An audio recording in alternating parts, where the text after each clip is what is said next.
How to log in to Omaha Mortgage account. Let's get started. Launch your preferred browser. Over here, you're gonna find the search box, type in Omaha Mortgage login and then search for it. With that, different website links will appear. Navigate to the very first one website option, mutualmortgage.com, open it. With that, you'll be directed to the official website of it.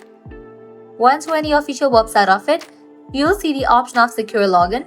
Click on that option. You will be directed to the login page. Now from here you can easily get access to your account. All you have to do is provide the credentials. First up, type in the username, then type in the password. In the case you have forgotten the username or the password, you can click on these options given over here to recover it.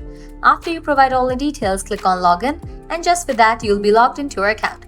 So this way you can easily log into Omaha Mortgage account.